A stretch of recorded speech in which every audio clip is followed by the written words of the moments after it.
Our programs offer many languages. Please visit suprememastertv.com/schedule. Nos programmes offrent plusieurs langues. Veuillez visiter suprememastertv.com/schedule. Nuestros programas ofrecen varios idiomas. Visiten suprememastertv.com/schedule. Нашите предавания предлагат много езици. Моля вижте suprememastertv.com/schedule. There's only one way, the correct way. And the Kuan method is the correct way to get enlightenment. I mean the real one, the ultimate one, and the right one. Buddha said that, huh? Don't think I tried to convince you. Yeah. All the masters say the same thing. If you have time to study all the scriptures, here and there, they mention like that. Please keep watching to find out more. Supreme Master Ching Hai's lectures are not a complete meditation instruction. Please do not try alone. For free of charge guidance, please visit godsdirectcontact.org or contact any of our centers near you.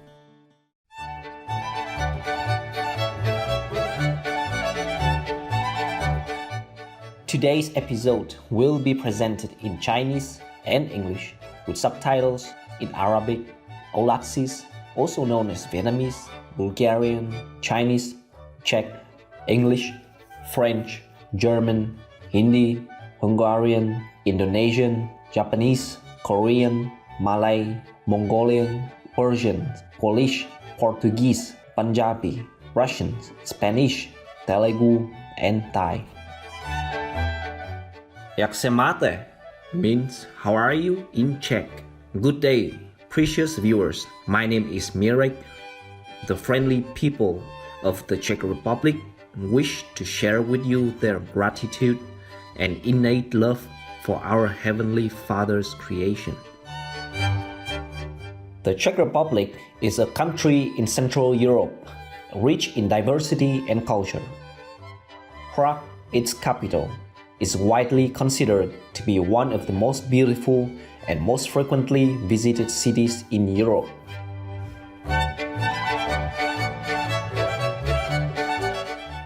This great country is big at heart and has put in place many policies for the protection and preservation of the natural beauty of its land and its wildlife. Mountainous regions dominate the landscape surrounding the country on all sides. The waterways are vibrant and flowing with melting snow and fresh rain waters from the surrounding terrain. With its incredible scenery, the Czech Republic is home to a varied range of beautiful flora and fauna, all of which are thriving in this heaven on earth.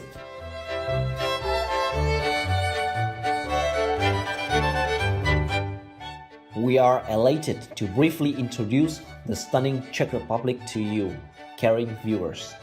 We wish you abundant blessings from heaven.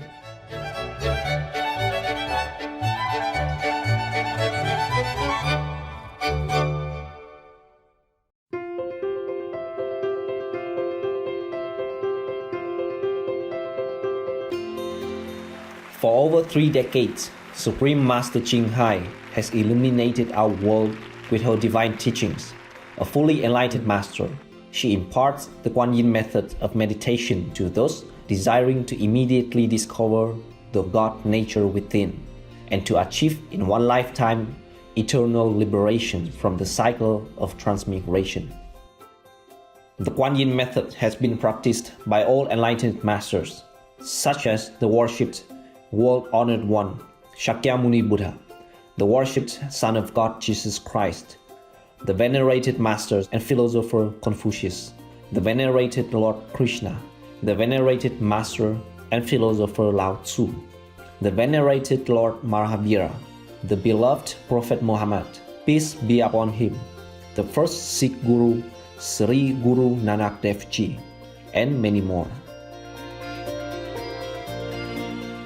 Supreme Master Ching Hai emphasized that if we always remember God, render selfless service to others, and follow the laws of the universe, we will reach our highest potential as humans and truly understand our purpose on earth.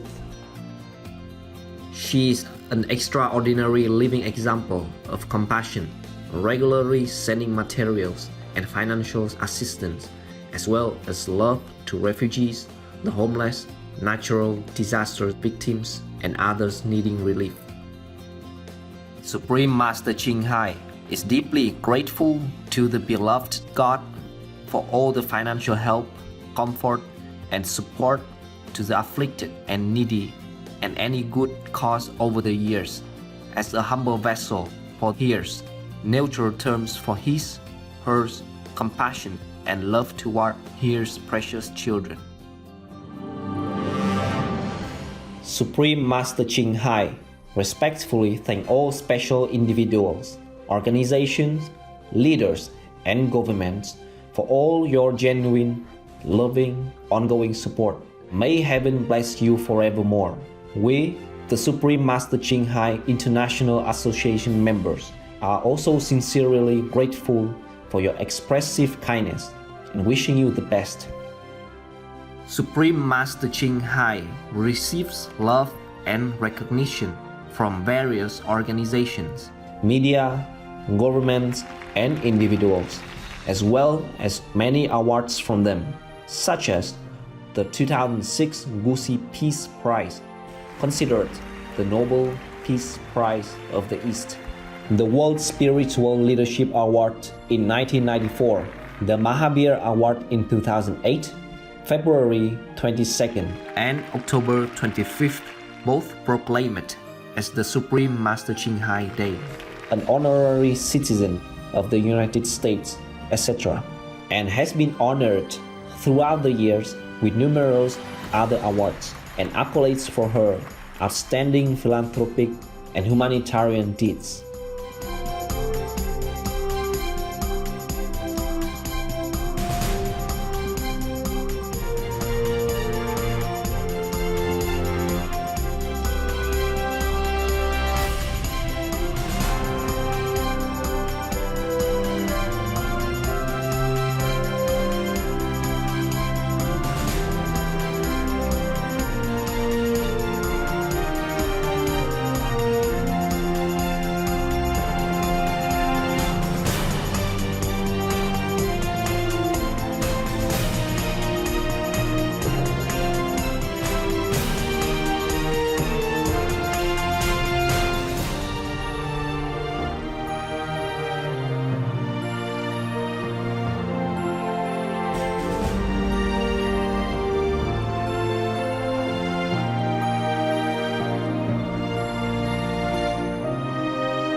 Etc.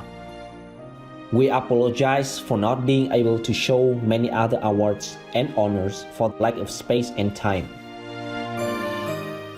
Supreme Master Ching Hai respectfully thank all special individuals, organizations, leaders, and governments for all your genuine, loving, ongoing support. May heaven bless you forevermore. We, the Supreme Master Ching Hai International Association members, are also sincerely grateful for your expressive kindness and wishing you the best. A true voice for our beautiful animal friends, Supreme Master Ching Hai promotes the peaceful and loving plant-based diet and envisions with humanity's awakening to the sacredness of all life, a tranquil and glorious all-vegan world where animals and people live in blissful harmony. Her initiatives to spread the vegan trend are diverse and have included alternative living flyer distribution, the International Vegan Restaurants, Loving Hut, vegan food products companies, vegan fur products, Supreme Master Television, as well as regularly speaking to influential government and media leaders and participating in televised conferences on climate change, etc. Whether we are aware of it or not, her efforts have had an enormous influence on global awareness of the animal-friendly lifestyle and how this benevolent way can bring lasting peace among nations while saving our planet from climate change and disasters. Over the years, Supreme Master Ching Hai has traveled worldwide, from the Americas to Africa, from Europe to Oceania, and held hundreds of discourses with the public and her disciples on a variety of spiritual topics. Today, we are blessed to present one of these insightful lectures entitled The Life of Lord Mahavira, The Great Renunciation, Part 2 of 4, on Between Master and Disciples, given in Chinese and English on June 23, 2019 at the New Land Ashram, Taiwan, also known as Formosa.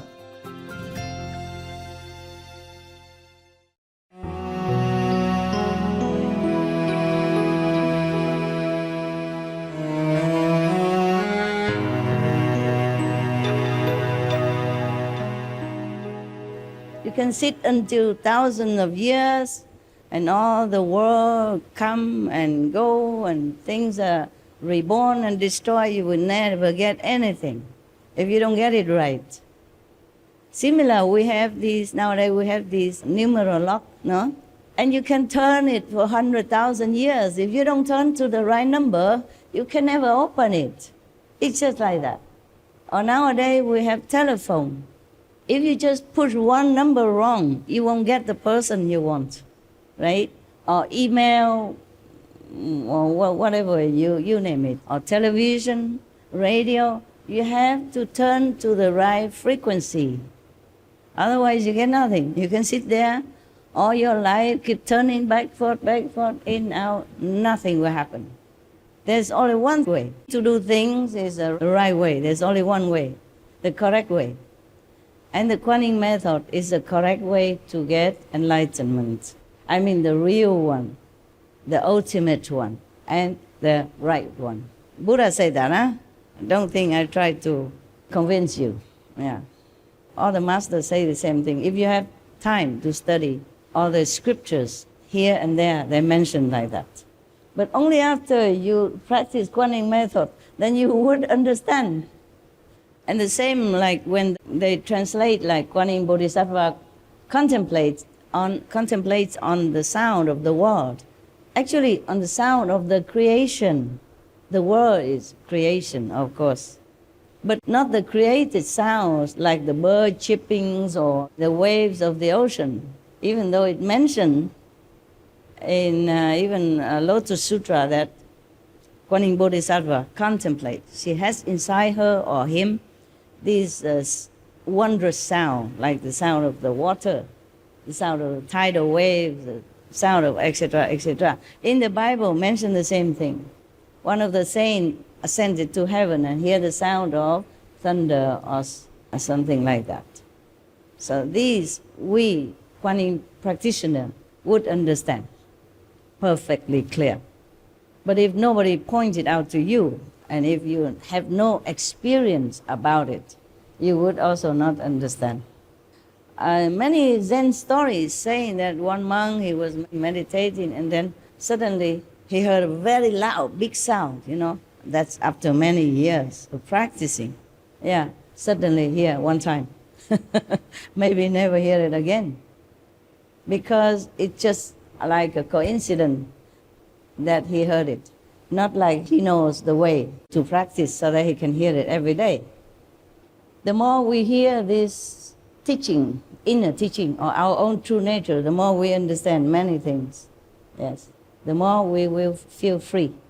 The more we feel that we are nearer to Buddhahood or nearer to heaven, or maybe already with heaven, with God, one with God. That's the only way. Up to now, I practiced this many ways as well before Kuan Yin method. I do breathing, I do Hatha Yoga, I do pranayama. It's similar to breathing, yeah, okay, etc., etc. Some monks in India, I'm not sure if they do it in Taiwan or China or other country or not, but in India, they practice so many things that you have no idea that the human are capable of doing that. Sitting on the nails, the bed is nothing yet. Standing on one leg forever is nothing yet. Hanging your hair on the tree just so that you don't ever fall asleep or fall down, that's nothing yet. Like sometimes they put a long, small, thin piece of cotton, long, very, very long. They put it through the nose and go all the way down to their stomach. The whole thing, huh? I don't know how long, just maybe more than a meter at least. Even for me, it's just 10 centimeters, it's already suffering. I won't do it. And they do that, all kind of things. Bathe in freezing water, it's another thing. In the Ganges, freezing water. Well, that I did. I thought maybe to clean my karma. But they do that all the time. And soaking themselves in there until they become even like an ice cube. Or burning under the Indian high summer sun with the fire around it as well. And the summer sun in India, some place they can burn your skin. 1st or 2nd degree even, if you sit too long. But they do that all the time. Of course, maybe slowly get used to it, not like immediately shave the head and go sit under the sun for hours on end. It's not like that, but still, it's still very, very, very harsh, the sun of India. I almost died because of Indian sun. I went to Bodh Gaya, in my wandering time to see Buddha's Bodhi tree. It was in May. It wasn't high summer yet. And then I walked. I didn't know. I didn't think too much. I normally don't think too much. I go to the Himalaya alone, also didn't think much. I go under the summer sun, I also didn't think much. It's just too much focus, on my goal. And I got sunstroke. I almost died on the street. Because when you walk in such a sun, it's like you climb in the Himalaya mountain. Or the Sumeru, Yeah, you cannot even walk. You walk is like you walk in a dream, you cannot even walk. You walk like you carry mountains on your shoulder. Every step is like so laborious. I don't know why I did that. Just too young. Too young and too idealistic. I did not think too much about the outer effect or the outer situation. I just want to do what I do, and I forgot that. And I almost died. Luckily, I dragged myself into somewhere, and then it was a temple. Yeah, and then I take a rest for a while. That's the first time. The second time, I almost died again and found another temple. The first temple was tended by an Indian man, but he cooked vegan for me. Just congee and some of the... I told you this story already, maybe a little bit more elaborate now as I remember it. And then I said, how did you know how to cook rice congee? He said, my master taught me. I said, who's your master? a Taiwanese monk. I was very lucky. I almost died. Without this food and without the shade to rest, well, even with that, I went to see the Buddha Bodhgaya. I want to see the Bodhi tree before I die, before I almost die on the way back, and then in front of the temple, I almost collapsed. And the man took me in, gave me, thing to drink, and I didn't even have anything to drink with me. They don't sell things on the road, all the time, I was walking. It was not that convenient. And so after that, I recovered, But I did not learn, Next time I want to see Varanasi, the deer park, I want to see the first Buddha preaching place, and I had to see it. And I walk again, under the sun again. I almost die again. Luckily, in front of another temple. That temple is actually is a Tibetan temple. And Tibetan monks, not all of them are vegetarian, Yeah, almost all of them, most of them are not vegetarian. They eat what is offered to them, yeah? Of course, they're not picky, or nothing like that, but same with Thai monk or Cambodian monk, Miandian monks, many of them are not vegetarian. So I collapsed in front of I can't remember what temple looked like. It's just because I was very sick already, I could hardly walk, breathing difficulty, fever.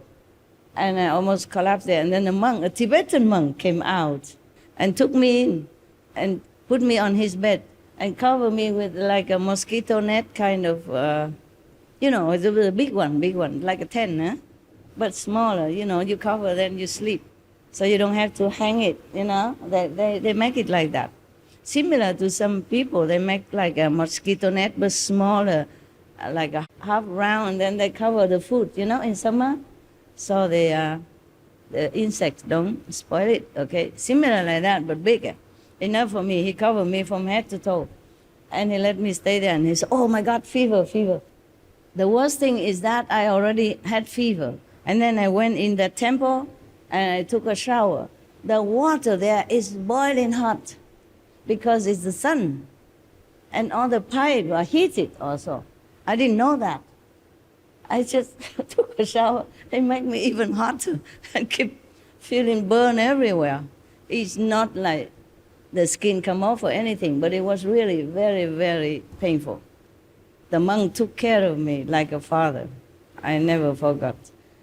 And then he said, you must eat something. I cook something for you. I said, no, I'm not eating any meat. He said, no, I'm also vegetarian. It's Tibetan monk. And you found it there, vegetarian, believe me or not. Yeah, I always collapse in front of vegetarian temple. It's funny.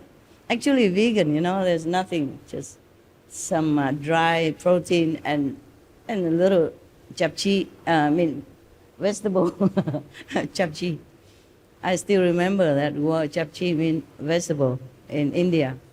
And just a little bit like that. And then I recovered slowly, and he gave me medicine and stuff. Such a kind monk he was, yeah. Otherwise, maybe I die already, yes. Because at night, when I was walking around, before I reached Deer Park, I was walking around and find somewhere to sleep. I cannot find anywhere. So I slept outside, I slept outside in the open, alone. And the mosquito or some insect is also giving me some present, make it even worse. Yeah. I was a natural ascetic because there's no choice. Drinking Ganges River, when on the higher side of the river there was some leprosy people living there. And nothing happened to me. I drink all kind of water, nothing happened. It's just the sun. Just make trouble. But that did not give me any enlightenment, All this kind of asceticism. It's just natural. Number one, I didn't have a lot of money. Number two, I did not have enough facility to cook. Yeah? Number three, I don't have anywhere to cook. I cannot carry a lot of stuff because I'm small. I can only have one blanket or a sleeping bag at that time. And just 2 pair of clothes similar like this, Punjabi clothes, yeah, that's all. And a staff, of course, for walking, yeah. On the mountain road, you need it. You need it very much for climbing up and coming down to balance yourself. Otherwise, if you just walk alone without a staff, you might slip, okay? Yeah, either going up, slipping down, or going down and slipping down. Yeah, so that's all I have. So you can see many monks in India, they have a staff also for that, yeah. So, do you have enough asceticism yet? Because the master will teach you more than I can say, more than I have done. The master Mahavir will teach you more. That is just a prelude, okay? Just appetizer for you. Now come the real thing. I don't know if anyone in the history of mankind could have done or could be doing or will be doing such a asceticism, such a sacrifice like the Lord Mahavir, okay? That's why I want to read it to you. By the way, we have to thank the society who made it. That society is called Sunny Publications in New Delhi. We really thank them. And if we can find them, we will offer some financial offering so that they can continue publishing more books to spread the teaching of Lord Mahavir. We thank them, huh?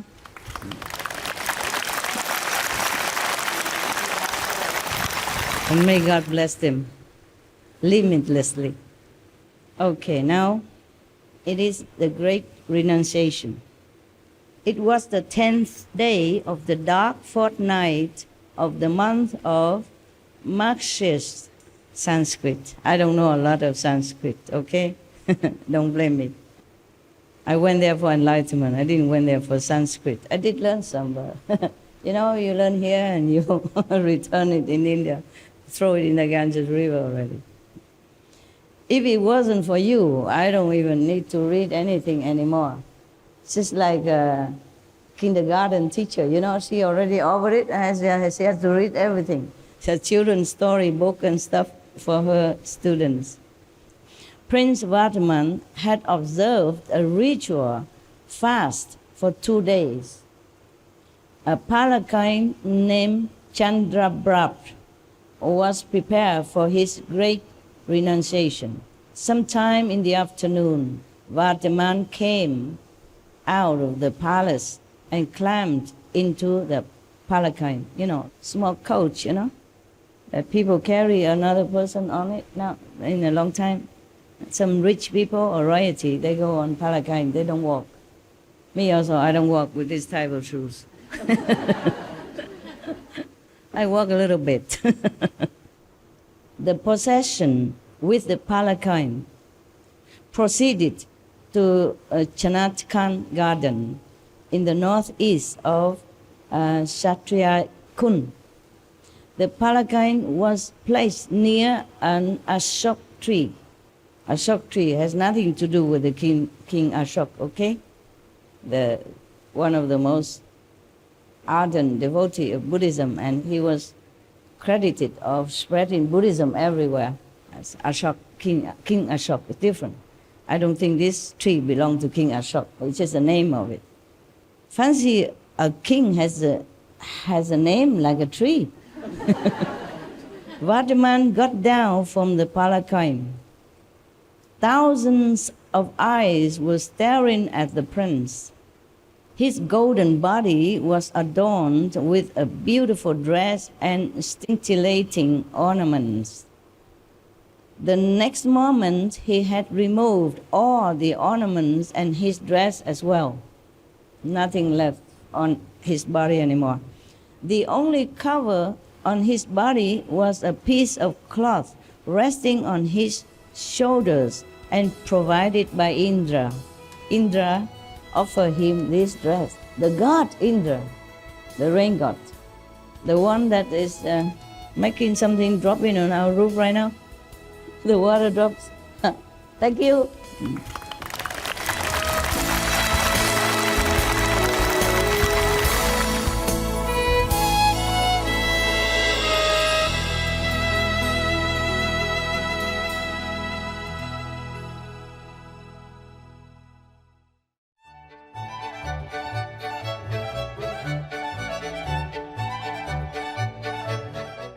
Marvelous viewers, we appreciate your company for today's episode entitled The Life of Lord Mahavira, The Great Renunciation, Part 2 of 4, on Between Master and Disciples. Please stay tuned to Supreme Master Television for more positive programming. May your minds be tranquil and awaken to the wonderful music of your souls. Our programs offer many languages. Please visit suprememastertv.com/schedule and suprememastertv.com/BMD.